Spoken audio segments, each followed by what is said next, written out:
स्वागत करते हैं आज के हमारे खास मेहमान का। राघवेंद्र नाथ जी हमारे साथ मौजूद हैं, एमडी हैं लैडर अप वेल्थ मैनेजमेंट के। स्वागत है राघवेंद्र जी आपका इस खास शो पर। और आज आपके पसंदीदा सब्जेक्ट की बातचीत भी हो रही है, तो उम्मीद करते हैं हमारे बहुत सारे दर्शकों को क्लैरिटी मिलेगी जब हम बात कर रहे हैं एफडीज जैसे फिक्स्ड इनकम इन्वेस्टमेंट्स और फिक्स्ड इनकम इंस्ट्रूमेंट्स के बारे में। तो सबसे पहले बेसिक से शुरुआत करते हैं। तो हमारे सभी दर्शकों के लिए आप ये बताइए कि जब हम ये बोलते हैं फिक्स्ड इनकम इंस्ट्रूमेंट्स कौन से होते हैं और फिक्स्ड इनकम निवेश, इसके बारे में क्या बता सकते हैं आप हमारे दर्शकों को?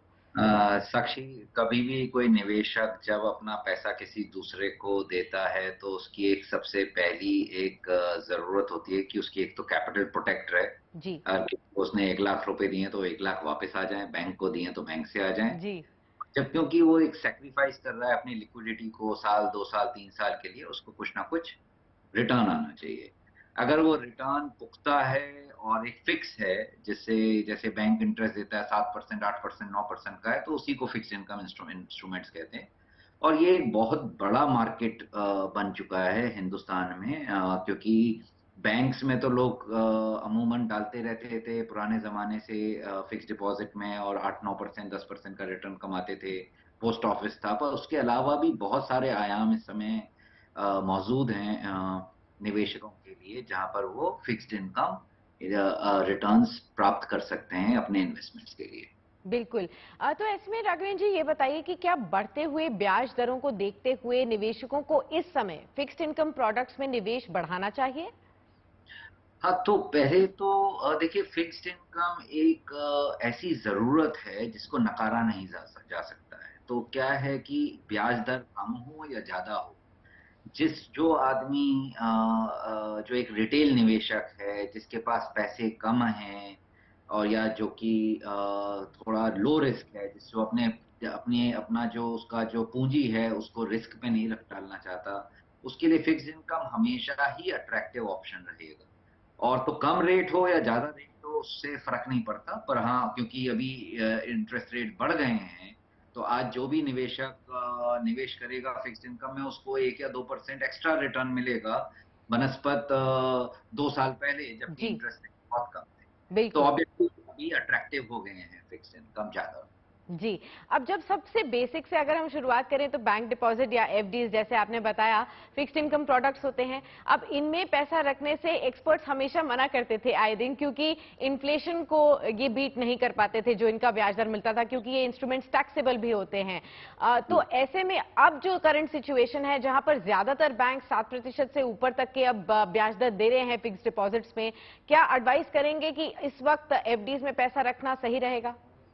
देखिए, पहले तो जब एक्सपर्ट्स बोलते हैं कि फिक्स्ड इनकम में पैसे मत रखो क्योंकि वो इन्फ्लेशन को बीट नहीं करता है, वो ठीक है, बात सही है। पर वो एक ऐसे निवेशक के लिए है जिसमें रिस्क लेने की क्षमता है, जी कि वो वॉलेटिलिटी को झेल सकता है। जी अगर मैं एक एक गांव में रहने वाला आदमी हूँ और मेरे पास 5 या 10 लाख रुपए हैं और मुझे स्टॉक मार्केट का कोई ज्ञान नहीं, बिल्कुल। तो मैं फिर उस पैसे को जोखिम में नहीं डाल सकता। मैं अपनी रातों की नींद नहीं उड़ा सकता। हम्म। ना मैं पैसे को उसको किसी लैंड में डाल सकता हूँ जहां पर वो फंस जाए। तो मुझे वो 5 लाख, 10 लाख, 20 लाख, जो भी मेरी जमा पूंजी है, जो जिंदगी भर की जमा पूंजी है, मैं उसको एक ऐसी जगह रखूं जहां पर मुझे सेफ्टी है, और जहां पर मुझे थोड़ा बहुत ब्याज आता रहे। 5% है, 7% है, 8% है ना। और उसको फिर इन्फ्लेशन से तुलना नहीं की जा सकती। बिल्कुल। इन्फ्लेशन वाला जो आर्ग्यूमेंट है वो उन लोगों के लिए है जो कि सोफिस्टिकेटेड इन्वेस्टर्स हैं, हम्म। जिनको मालूम है कि स्टॉक मार्केट क्या होता है, या गोल्ड क्या होता है, या बाकी एसेट क्लासेस क्या होती हैं। उन लोगों के लिए वो तर्क ठीक है। पर एक आम इंसान के लिए जिसके पास लिमिटेड जो पूंजी है, उसके लिए सबसे बढ़िया जगह है पोस्ट ऑफिस या बैंक। जी। अब ये ऐसे में कॉर्पोरेट एफडीज या कंपनी एफडीज क्या होती हैं, और जैसे आपने बताया पोस्ट ऑफिस डिपॉजिट्स, क्या ये बेहतर होते हैं? इनमें निवेश एडवाइस करेंगे आप? देखिए, कॉर्पोरेट एफडी अच्छी चीज है। ये ऑल्टरनेट मैकेनिज्म्स हैं इन्वेस्टमेंट के लिए। आज बैंक क्या कर रहा है? बैंक निवेशकों से, जो उसके डिपॉजिटर हैं, उनसे पैसा लेता है, और वो पैसे को कॉर्पोरेट एफडीज में कॉर्पोरेट्स को लेंड करता है। जी है ना? अभी अगर आप खुद ही डाल दें कॉर्पोरेट को पैसा दे दें तो शायद आपको एक आध परसेंट का ज्यादा ब्याज मिलेगा, जो बैंक को मिल रहा था वो आपको मिल जाएगा। हम्म। पर क्योंकि कॉर्पोरेट में आप इन्वेस्ट कर रहे हो तो थोड़ा सा रिस्क भी ले रहे हैं आप। तो हम्म। इसलिए जो भी कॉर्पोरेट एफडी अच्छी चीज है, पर उसमें थोड़ी समझदारी की जरूरत है, क्योंकि आपको ये देखना है कि कॉर्पोरेट की स्टैंडिंग क्या है, उसकी क्रेडिट रेटिंग क्या है, उसकी लिक्विडिटी क्या है। तो वो बिना किसी एक एडवाइजर, एक सलाहकार के उसमें इन्वेस्ट करना समझदारी नहीं। ठीक है। राघवेंद्र जी, आप बने रहिए हमारे साथ। फिलहाल अपने दर्शकों को ये बताते हैं कि अगर वे अभी मौजूदा ब्याज दरों का फायदा उठाना चाहते हैं तो किन बैंक्स पे सबसे ज्यादा एफडी के रिटर्न्स मिल रहे हैं। तो बैंक बाजार ने हाल ही में सभी सरकारी banks, private banks, small finance banks, foreign banks और कोऑपरेटिव बैंक्स के एफडी रेट्स को स्कैन किया और उसी डेटा के बेसिस पर हमने आपके लिए कुछ एक डेटा पॉइंट्स आपके सामने रखने की कोशिश की है। बेस्ट बैंक्स और खासतौर पर करंट एफडी रेट्स जो है इनको हमने ध्यान में रखकर एक डेटा निकाला है, जिनमें कुछ खास बातें सामने आई हैं। पहली बात ये सामने आई है कि ज्यादातर सभी बैंक्स इस वक्त आपको 7% से ज्यादा का एफडी रिटर्न ऑफर कर रहे हैं। दूसरी बात सामने आई है कि स्मॉल फाइनेंस बैंक्स और कंपनी एफडीज में बेहतर रिटर्न्स इस वक्त आपको मिल रहे हैं। तीसरी बात ये सामने आई है कि 1 से लेकर 3 साल तक के टेन्योर्स में आपको सबसे बेहतर रिटर्न्स इस वक्त देखने को मिल रहे हैं। अब आपको रेट्स बताते हैं। प्राइवेट बैंक्स में अगर आप देखें तो बंधन बैंक, तमिलनाडु मर्केंटाइल बैंक और डीसीबी बैंक आपको 8.5% तक के एफडी रेट्स दे रहे हैं, खासतौर पर सीनियर सिटीजन के लिए, जो प्राइवेट बैंक्स में सबसे ज्यादा है। अब सरकारी बैंकों में अगर आप देखें तो टॉप 3 बैंक्स हैं Punjab and Sind bank, central bank of India और यूनियन बैंक, जहां पर 7.8% से लेकर 8.5% तक के रेट्स सीनियर सिटीजन्स को देखने को मिल रहे हैं। हालांकि स्मॉल फाइनेंस बैंक्स में, खासतौर पर यूनिटी स्मॉल फाइनेंस बैंक में रेगुलर डिपॉजिट्स के लिए 9% और सीनियर सिटीजन्स के लिए 9.5% तक का इंटरेस्ट आपको मिल रहा है एफडीज पर। तो ये तमाम डेटा पॉइंट्स आप ध्यान में रख सकते हैं। बैंक बाजार की वेबसाइट पर जाके और भी डिटेल्स जानकारी ले सकते हैं। राघवेंद्र जी के पास अब लौटते हैं जानने के लिए कि एफडीज को अब किस तरीके से आपको रणनीति यहां पर बनानी है। जैसे कि मैंने अभी कुछ डेटा पॉइंट सामने रखे थे राघवेंद्र जी, आपने भी देखा। फिलहाल दर्शकों को क्या आप बताएंगे कि इन मौजूदा रेट्स पर, ब्याज दरों पर, क्या फिक्स डिपॉजिट्स को लॉक कर देना चाहिए या फिर अभी भी ऐसा लगता है कि आगे जाते हुए एफडी के रेट्स और बढ़ सकते हैं? आपकी तरफ से राय क्या रहेगी? देखिए, आरबीआई ने पिछले करीब 1.5 साल में 2.5% से इंटरेस्ट रेट को बढ़ाया है ना? जो रेपो रेट, जो आरबीआई जिस रेट पर बैंक्स को लेंड करता है पैसा अपना, वो 4% होता था, अभी वो 6.5% बन गया है। और दुनिया भर में भी सारे जितने सेंट्रल बैंक्स हैं आरबीआई की तरीके से, वो भी रेट्स बढ़ा रहे हैं। तो उम्मीद ऐसा लग रहा है कि अगले 6 महीने में शायद आधा परसेंट रेट और बढ़ ओके। सकते हैं। पर उसके बाद बढ़ने की उम्मीद थोड़ी कम लगती है, क्योंकि अब जैसे जैसे इंटरेस्ट रेट्स मार्केट में बढ़ते हैं तो इकोनॉमी की जो ग्रोथ की दर है उस पर इम्पैक्ट पड़ता है। और आज भारत जैसा तो जो देश है, जो बड़ा देश है और इमर्जिंग है और अभी भी डेवलपिंग देश है, डेवलप्ड नहीं है, उसको हाई ग्रोथ रेट्स की जरूरत है। इन्फ्लेशन तो थोड़ा बहुत चलता है पर ग्रोथ अच्छी रहनी चाहिए। तो आरबीआई ये नहीं चाहेगा कि ग्रोथ पर इम्पैक्ट हो। हम्म। तो मेरे ख्याल से इंटरेस्ट रेट्स जो मौजूदा हैं, जो बैंक्स ऑफर कर रहे हैं, इससे मे बी 0.25 या 0.5% एक्स्ट्रा मिल जाएगा, पर उससे ज्यादा नहीं मिलेगा। तो इन्वेस्टर्स के पास अगर आज लिक्विडिटी है तो उन रेट्स को लॉक करने में समझदार। ठीक है। अब हमने काफी सारी एफडीज की चर्चा कर ली, company FDs, post office deposits के बारे में भी जानकारी ले ली, लेकिन इसके अलावा भी सरकार की भी बहुत सारी स्मॉल सेविंग स्कीम्स होती हैं जिनमें भी फिक्स रेट ऑफ इंटरेस्ट आमतौर पर इन्वेस्टर्स को मिलता है। फिर चाहे वो सीनियर सिटीजन की स्कीम हो, महिला सम्मान बचत पत्र जो हाल ही में अनाउंस हुई है वो स्कीम हो जो कि अप्रैल से लागू होगी, पीपीएफ हो, इन सभी स्कीम्स में निवेश करना क्या फायदेमंद रहता है या नहीं, ये बताइए। जी, पहले तो देखिए साक्षी, जब निवेशक फिक्स्ड इनकम में डाल रहा है तो हम्म। उसका सबसे पहला कंसिडरेशन क्या होना चाहिए कि मेरी कैपिटल सेफ रहे। बिल्कुल। जस्ट बिकॉज कोई आदमी ज्यादा इंटरेस्ट दे रहा है उसका मतलब ये नहीं है कि वो सेफ्टी है। ओके? हम्म। और डिग्री ऑफ सेफ्टी चेंज होते रहते हैं। ओके? जो अगर आप गवर्नमेंट सिक्योरिटी में डाल रहे हैं, पोस्ट ऑफिस है, तो सबसे ज्यादा सेफ है। अगर पब्लिक सेक्टर बैंक जैसे स्टेट बैंक ऑफ इंडिया जो कि प्रॉफिटेबल भी हैं उनमें डाल रहे हैं तो वो सेफ है। आज बड़े बड़े प्राइवेट सेक्टर बैंक्स हैं जो प्रॉफिटेबल हैं, वो सेफ हैं। तो सेफ्टी का जो जो एक एक अगर एक नक्शा बनाएंगे आप, तो हर कंपनी का अलग अलग दृष्टिकोण रहेगा, कौन सा सेफ है, कौन कम सेफ है या कौन ज्यादा सेफ है। ओके। जी। तो पोस्ट ऑफिस जो है, क्योंकि क्वाजी गवर्नमेंट है, सरकार डायरेक्टली बोरो कर रही है, पोस्ट ऑफिस जो है सेंट्रल गवर्नमेंट के अधीन आता है, तो इसलिए वो गवर्नमेंट सिक्योरिटी के मुकाबले ही सेफ माना जाता है। और उसमें इंटरेस्ट रेट भी ज्यादा मिल रहा है आपको, क्योंकि अगर आप सीनियर सिटीजन है तो आपको आधा 1% एक्स्ट्रा मिलता है, सीनियर सिटीजन स्कीम वगैरह में ज्यादा अच्छा मिलता है, मंथली इनकम स्कीम में उसमें भी अच्छा रिटर्न मिलता है। तो हर निवेशक को जब फिक्स्ड इनकम में डाल रहा है, और जो छोटा निवेशक है जहां पर टैक्स का कंसिडरेशन नहीं है, वहां पर उसको पोस्ट ऑफिस को जरूर देखना चाहिए। ठीक है, राघवेंद्र जी आप बने रहिए हमारे साथ। हम चलते हैं हमारे संवाददाता हर्ष वर्मा के पास, जो कि बता रहे हैं कि रिस्क फ्री रिटर्न के लिए क्यों है डेट फंड्स आपके लिए बेहतर। बताइए हर्ष। अगर आप बिल्कुल भी रिस्क नहीं लेना चाहते, ऊपर से एफडी से बेहतर रिटर्न चाहते हैं, तो आपको डेट फंड्स के बारे में जरूर जानना चाहिए। आखिर डेट फंड्स होते क्या हैं और इनको क्यों फिक्स्ड इनकम इंस्ट्रूमेंट के तौर पर जाना जाता है, चलिए जानते हैं। तो ये देखिए, हमने 3 कैटेगरी में आपके सामने डेट फंड्स को बांटा है। सबसे पहले हम बात करते हैं, आपको समझाते हैं आखिर डेट फंड्स होते क्या हैं। तो डेट फंड्स देखिए, ये एक प्रकार से म्यूचुअल फंड की कैटेगरी होती है। कई तरह के म्यूचुअल फंड्स होते हैं, हम सब जानते हैं। सबसे ज्यादा जो पॉपुलर होते हैं, इक्विटी म्यूचुअल फंड्स होगा या फिर डेट हो गए, तो आज हम उसी के बारे में बता रहे हैं। इसके अगले पॉइंट की ओर बढ़ते हैं कि देखिए, लिक्विड फंड भी कहा जाता है। क्यों कहा जाता है, इसके बारे में मैं आपको आगे बताऊंगा, बहुत ध्यान से देखते रहिएगा। इसके बाद छोटी अवधि के लिए, अगर आप छोटी अवधि में ज्यादा रिटर्न चाहते हैं एफडी के मुकाबले, तो ये इस लिहाज से काफी ज्यादा बेहतर हो सकता है। अब इसके बाद हम अगले पॉइंट की ओर बढ़ते हैं। अगला पॉइंट क्या है, ये देखिए, कहां होता है निवेश। ये जानना जरूरी है कि डेट फंड जो होते हैं वो आखिर निवेश कहां करते हैं। तो ये फिक्स्ड इनकम सिक्योरिटीज में निवेश करते हैं। फिक्स्ड इनकम सिक्योरिटीज जैसे कि कॉर्पोरेट बॉन्ड्स हो गए, जो कंपनियां होती हैं वो जो पैसे इकट्ठा करने के लिए कॉर्पोरेट बॉन्ड्स जारी करती हैं। इसके बाद की बात की जाए तो गवर्नमेंट सिक्योरिटीज बहुत सेफ माना जाता है। जो सरकार या राज्य सरकार या केंद्र सरकार होती हैं, वो इसको जारी करती हैं या उनको सपोर्ट करती हैं, तो इस लिहाज से बेहतर है। और उसके बाद ट्रेजरी बिल्स हो गए, तो इन सब चीजें, इस तरह की चीजों में इसमें निवेश किया जाता है। इस लिहाज से ये जो होता है एक बेहतर विकल्प माना जाता है, सेफ माना जाता है। उसके बाद डेट फंड्स के फायदे, अब फायदों के बारे में भी जान लीजिए। अब आपने काफी सारी चीजें इसमें समझ ली है। अब इसको स्टेबल फंड्स कहा जाता है। स्टेबल फंड्स क्यों, ये स्टेबल फंड्स क्यों है, मैं आपको ये भी बता देता हूं कि मार्केट के चलते ब्याज दर में इसमें कोई बदलाव नहीं होता। हम लोग देखते हैं बाजार में काफी ज्यादा उतार चढ़ाव हो रहा है, अभी हम हाल ही में देख ही रहे हैं ये जो हो रहा है बाजार में, वो इन सब चीजों से ये जो होता है डेट फंड्स दूर रहते हैं। इनके ऊपर इस तरह का कोई प्रभाव नहीं पड़ता है। ब्याज दर एकदम तय होती है।